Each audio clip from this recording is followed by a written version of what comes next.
السلام علیکم ورحمۃ اللہ وبرکاتہ۔ عزیزان مکرم، اعلی حضرت امام اہل سنت امام احمد رضا خان رضی اللہ تعالی عنہ ساری زندگی دینی و علمی خدمات میں مصروف رہے۔ حق کی حمایت اور باطل کی سرکوبی آپ کا مقصد تھا۔ آپ کی حیات طیبہ کے آخری دور میں ہندوستان مخالفین اسلام کا اکھاڑا بنا ہوا تھا۔ مسلمانوں کی کئی تنظیمیں کام میں لگی تھی، مگر کوئی تنظیم صحیح طور پر مسلم قیادت کا حق نہیں ادا کر رہی تھی۔ ان حالات کو دیکھ کر امام اہل سنت رضی اللہ تعالیٰ عنہ تڑپ اٹھے اور آپ نے 7 ربیع الاخر 1339 یعنی 1920 میں جماعت رضائے مصطفیٰ کے نام سے کل ہند تحریک کی بنیاد رکھی، جس کا مقصد اہل سنت و جماعت کی حمایت و تبلیغ، تحفظ ناموس رسالت اور دینی کتابوں کی نشر و اشاعت اور اسلامی شاعر کی حفاظت اور بدعات کا خاتمہ اور دیگر بہت سارے اہم مقاصد تھے۔ 28 اکتوبر 1921 کو اعلی حضرت امام اہل سنت رضی اللہ تعالیٰ عنہ کے وصال کے بعد حضور حجت الاسلام اور حضور سرکار مفتی اعظم ہند علیہم الرحمہ نے اس کی سرپرستی فرمائی اور ہر میدان میں جماعت رضائے مصطفیٰ کے بینر تلے باطل کا منہ توڑ جواب دیا۔ خاص طور سے شدی تحریک کے نام پر جب لاکھوں مسلمانوں کے ایمان پر حملہ کیا گیا تو وہ علاقے جہاں پر اسلامی تعلیمات نہیں پہنچی تھی، انہیں گھر واپسی کے نام پر جب کفر کے دلدل میں ڈھکیلنا شروع کیا تو اس وقت کوئی مسلم تنظیم ان لوگوں کے مقابلے میں آگے آنے کے لیے تیار نہ تھی۔ ان سنگین حالات میں حضور سرکار مفتی اعظم ہند رضی اللہ تعالیٰ عنہ تڑپ اٹھے اور جماعت رضائے مصطفیٰ کے بینر تلے شدی تحریک کے بندوق بردار سپاہیوں کے بیچ میں جا کر کے آپ نے دین کا کام کیا اور لاکھوں لوگوں کے ایمان کی آپ نے حفاظت فرمائی۔ اس وقت بھی ہندوستان بھر میں جماعت رضائے مصطفیٰ کی بے شمار شاخیں خدمت دین کا فریضہ انجام دے رہی ہیں۔ بحمد تعالی ممبئی کے علاقہ کرلا میں جماعت رضائے مصطفیٰ کے پرچم تلے علماء کرام اور عوام اہل سنت کی بڑی تعداد اہم دینی خدمات میں مصروف ہے، جس کے شاندار نتائج سامنے آ رہے ہیں۔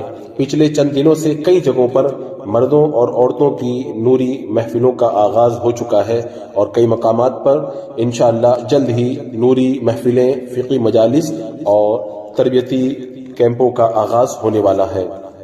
جن علاقوں میں مسجد سے دوری کی وجہ سے سنی بچے دینی تعلیم سے محروم ہیں، وہاں پر دینی مکاتب کے قیام کے لیے جماعت کوشاں ہے۔ اسکول اور کالج سے جڑے لوگوں میں دینی بیداری پیدا کرنے کے لیے ہندی، رومن انگلش اور اردو زبان میں عقائد اور مسائل کی کتابوں کی اشاعت کا کام بھی جاری ہے۔ عوام میں تحفظ ناموس رسالت صلی اللہ تعالی علیہ وسلم کے جذبات بیدار کرنے کے لیے مختلف قدم اٹھائے گئے اور مزید کچھ تجاویز پر عمل درآمد ہوگا انشاءاللہ۔ نشہ کا شکار نوجوان نسل اور غیروں کے ساتھ فران ہونے والی مسلم لڑکیوں کی اصلاح کے لیے بھی جماعت کوشاں ہے۔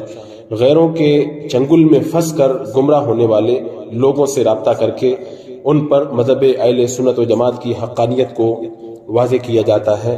ان کے علاوہ جماعت مختلف دینی ضروری کاموں میں مصروف ہے، لہذا آپ حضرات سے گزارش ہے، آپ نے دنیا کے لیے تو بہت کچھ کیا، دین کے لیے بھی اپنا قیمتی وقت اور اپنا مال خرچ کریں اور دینی خدمات کے لیے جماعت رضائے مصطفیٰ سے منسلک ہوں، کیونکہ یہ تنظیم اعلی حضرت امام اہل سنت رضی اللہ تعالی عنہ نے قائم کی اور جو اس تنظیم سے وابستہ ہوگا وہ اعلی حضرت رضی اللہ تعالیٰ عنہ کی نگاہ خاص سے حصہ پائے گا۔ اور یہ تنظیم 100 سال سے زیادہ پرانی ہے اور اس تنظیم کے تحت آپ حضرات جڑیں اور جڑ کر کے آپ زیادہ سے زیادہ دینی خدمات انجام دینے کی کوشش کریں۔ آپ کو شاید معلوم نہیں ہوگا کہ اس تنظیم کے تحت بڑے بڑے ہمارے اکابرین نے دین کا کام کیا ہے۔ شہنشاہ ماریرہ حضور سیدی شاہ اسماعیل رحمۃ اللہ تعالی علیہ اور حضور شیب شاعر سنت اور حضور صد الشریعہ، حضور تاج العلماء، حضور صد الافاضل، حضور ملک العلماء اور حضور استاد العلماء مولانا حسن رضا خان، حضور برہان ملت، حضور قطب مدینہ علامہ ضیاء الدین مہاجر مدنی، حضور محدث اعظم سید محمد اشرف کچوچوی اور دیگر بے شمار اکابرین نے اس کے جماعت رضائے مصطفیٰ کے پرچم تلے کام کیا یا اس کا تعاون کیا ہے. اور یہ وہ تنظیم ہے جس کے بارے میں اعلی حضرت رضی اللہ تعالیٰ عنہ فرماتے ہیں الحمدللہ جماعت رضائے مصطفیٰ اور رضائے مصطفیٰ ہے اور رضائے مصطفیٰ رضائے خدا ہے. الحمدللہ اس مبارک جماعت پر مصطفیٰ صلی اللہ تعالی علیہ وسلم کا دست کرم و رحمت ہے. اور حضور سید شاہ علی حسین اشرفی میاں علیہ رحمہ فرماتے ہیں بصدق دل اس جماعت کے لیے دعا کرتا ہوں اور پھر حقیقت اس زمانہ پر آشوب میں اس جماعت کی بہت ضرورت ہے. اور حضور مفتی اعظم ہند رحمۃ اللہ تعالی علیہ فرماتے ہیں اس مبارک جماعت پر اعلی حضرت مجدد دین و ملت کا دست کرم ہے. اس جماعت نے تھوڑے وقت میں وہ نمایاں کارنامے انجام دیے جس کے لیے لمبی مدت درکار ہے. اور حضور صدر الشریعہ رحمۃ اللہ تعالی علیہ فرماتے ہیں اس کا کام اس کے نام سے ظاہر ہے.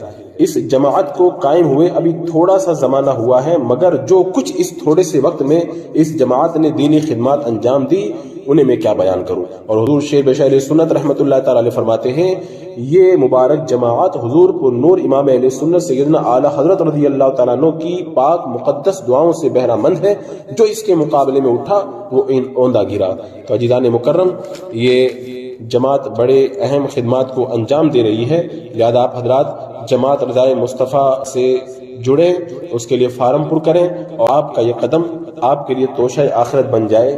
زندگیاں ختم ہو جاتی ہیں، قبروں کے نشانات مٹ جاتے ہیں، باقی وہی رہتے ہیں جو دین کے لیے زندگی گزارتے ہیں. اللہ تبارک و تعالی جماعت رضائے مصطفیٰ اور اس سے منسلک ہونے والے تمام اہل سنت و جماعت کو دن دونی رات چوگنی ترقی عطا فرمائے. جڑ کے آباد